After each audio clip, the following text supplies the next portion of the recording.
نحمدہ ونصلی علی رسول الکریم اما بعد فاعوذ باللہ من الشیطان الرجیم بسم اللہ الرحمن الرحیم۔ میرا آج کا عنوان جو ایک بحث چھڑی ہوئی ہے حق خطیب صاحب کے متعلق، تو میں کچھ حق خطیب صاحب سے تھوڑا سا پیچھے جانا چاہتا ہوں کہ ان حضرات کا سلسلہ کیا ہے اور یہ کس کے بیٹے ہیں، ان کے جو بڑے بزرگ تھے وہ کون ہیں اور ان کا نسب آسب کیا ہے اور ان کا سلسلہ کیا ہے۔ حق خطیب صاحب کے والد صاحب کا نام مسنجف علی تھا اور مسنجف علی صاحب صوبیدار ریٹائر تھے، یہ سرکاری ملازم تھے۔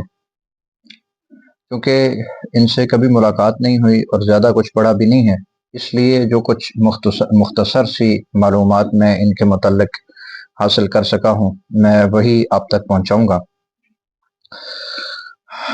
حضرت کے بارے میں آتا ہے کہ انہوں نے کراچی کے ایک بزرگ تھے ان کے ہاتھ پر بیعت کی، جن کا نام صوفی عبد الغنی تھا۔ وہ معروف تھے، صوفی صدیق کے نام سے مشہور تھے، لیکن ان کا جو اصلی نام تھا وہ صوفی صدیق تھا۔ ان کا جو تصوف کا سلسلہ ہے وہ سلسلہ عالیہ نقشبندیہ ہے، اور یہ جا کر حضرت سیدنا صدیق اکبر سے ملتا ہے۔ ان کے سلسلے میں حضرت بایزید بستامی رحمہ اللہ علیہ، حضرت سیدنا امام جعفر صادق رضی اللہ تعالیٰ عنہ، اور امام قاسم، امام محمد اور حضرت سلیمان فارسی سے ہوتا ہوا حضرت سیدنا خلیفہ بلا فصل حضرت سیدنا صدیق اکبر رضی اللہ تعالیٰ عنہما سے ملتا ہے۔ پہلے کچھ میں سلسلہ عالیہ، سلسلہ نقشبندیہ کے متعلق عرض کروں گا۔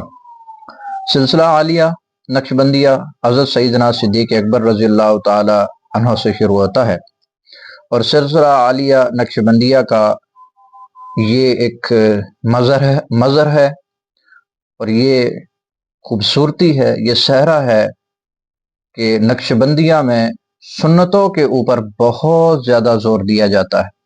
ہر چیز کو، ہر عمل کو، ہر کام کو سنت کے مطابق کرنا، ہر عمل کو آقا علیہ الصلوۃ والسلام کی عین سنت کے مطابق کرنا۔ پھر جو حضرات نقشبندی ہوتے ہیں ان میں عاجزی، انکساری، بردباری یہ بہت زیادہ ہوتی ہے۔ جس طرح حضرت سیدنا صدیق اکبر میں بھی عاجزی، انکساری یہ بہت زیادہ تھی، اسی طرح جب اس سلسلے میں لوگ جڑتے ہیں تو اسی کی برکت سے ان میں عاجزی، بردباری یہ بہت زیادہ آ جاتی ہے۔ یہ اس سلسلے کا مظہر ہے، یہ اس سلسلے کی خوبصورتی ہے، اور یہ سلسلہ عالیہ باقی تمام سلاسل کا اس کو سردار کہہ سکتے ہیں۔ چونکہ حق خطیب صاحب کے جو والد صاحب ہیں ان کے بارے میں کچھ زیادہ معلومات نہیں ہے، اس وجہ سے ان کے لیے تو اتنا ہی، نہ کوئی ان کے لیے میرے پاس ان سے کچھ اختلاف رکھنے کے لیے کوئی بات ہے، اور نہ ہی میں بہت زیادہ ان کی تائید کروں گا، کیونکہ میں ان کے متعلق کچھ جانتا نہیں ہوں زیادہ۔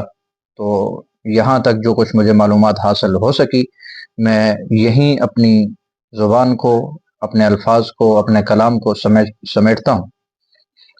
البتہ حق خطیب حسین علی بادشاہ سرکار، نام ان کا ماشاءاللہ بہت بڑا ہے۔ ان کے والد صاحب کا نام مسنجف علی تھا، جن کے متعلق میں آپ کو بتا چکا ہوں، اور بعض روایات میں آتا ہے کہ مسنجف علی صاحب اپنی حیات میں ہی، اپنی زندگی میں ہی ان کو اپنی مسند پر بٹھا کر گئے ہیں۔ دوسری طرف میں نے عرض کیا کہ سلسلہ عالیہ نقشبندیہ میں عاجزی بہت زیادہ ہے، انکساری بہت زیادہ ہے، اور سلسلہ عالیہ نقشبندیہ کا یہ فیض ہے، کہ جب انسان اس سلسلے میں داخل ہو جاتا ہے تو سنتوں سے عجیب محبت ہو جاتی ہے اور سنتوں کے انسان بہت قریب چلا جاتا ہے،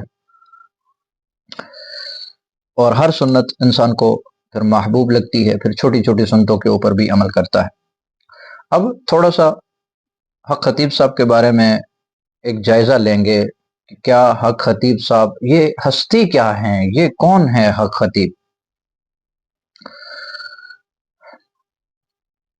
حق خطیب صاحب کو اگر دیکھا جائے کہ جو کام وہ کر رہے ہیں تو کیا وہ عامل ہیں؟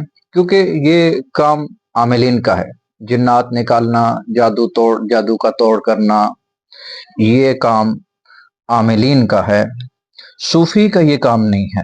یاد رکھیں، صوفی الگ چیز ہے، عامل الگ چیز ہے۔ عملیات ایک شعبہ ہے، جیسے میڈیکل کے اندر ایک شعبہ ہوتا ہے، ایک ہڈیوں کا شعبہ ہے، ایک معدے کا شعبہ ہے، ایک کان کا شعبہ ہے، آنکھ کا شعبہ الگ ہے۔ اسی طرح تصوف بالکل ایک علیحدہ چیز ہے، اور صوفیزم بالکل ایک علیحدہ چیز ہے، اور عملیات ایک علیحدہ چیز ہے۔ صوفی الگ چیز ہے اور عملیات الگ چیز ہے۔ عملیات ایک شعبہ ہے، اور کیا ہم دیکھتے ہیں کہ حق خطیب سب عامل ہیں یا نہیں ہیں؟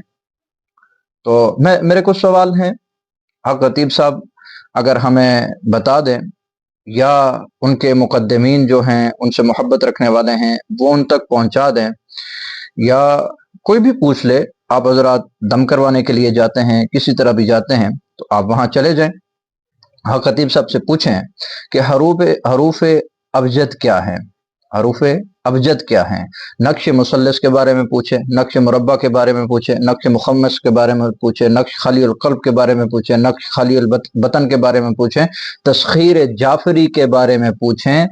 اس طرح عملیات کے متعلق کچھ چیزیں ایسی ہیں کہ ان سے عملیات کے متعلق سوال کیا جائیں، اور جہاں تک میری معلومات ہے وہ یہ ہے کہ عملیات کے متعلق حق خطیب صاحب کچھ بھی نہیں جانتے ہیں۔ ٹھیک ہے جی، حق خطیب صاحب عامل نہیں ہیں، حق خطیب صاحب عامل نہیں ہیں۔ پھر پیچھے وہ کیا وہ پیر ہیں یا وہ گدی نشین ہیں؟ ہاں، یہ ہم ضرور کہہ سکتے ہیں کہ وہ گدی نشین ہیں، کیونکہ ایک روایت میں مل رہا ہے کہ ان کے والد صاحب ان کو اپنی مسند کے اوپر بیٹھا کر گئے ہیں۔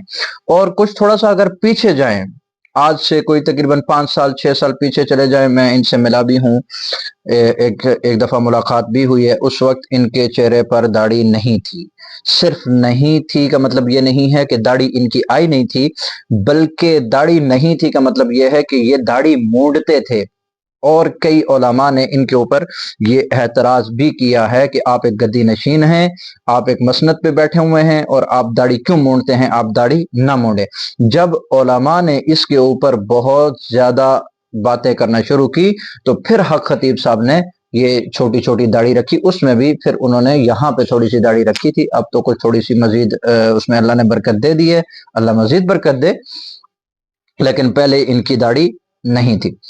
تو جو حق خطیب صاحب کا طرز زندگی ہے، جو ان کا اٹھنا بیٹھنا ہے، ان کا لوگوں کے سامنے جس انداز سے آنا ہے، جس انداز سے آنا ہے، آپ سلسلہ نقشبندیہ، سلسلہ قادریہ، چشتیہ، سہروردیہ، قلندریہ، قادریہ اویسیہ، نقشبندیہ اویسیہ، قلندریہ اویسیہ، مجددیہ، کسی بھی سلسلے کو اٹھا کر دیکھ لیجئے، کسی بھی سلسلے کو اٹھا کر دیکھ لیجئے، کسی سلسلے کا کوئی ایک پیر، ایک شیخ، ایک بزرگ، ایک مرشد مجھے ایسا دیکھا دیجئے جس کا انداز حضرت پیر حق خطیب صاحب کی طرح ہو، کوئی ایک بزرگ دکھا دیجئے۔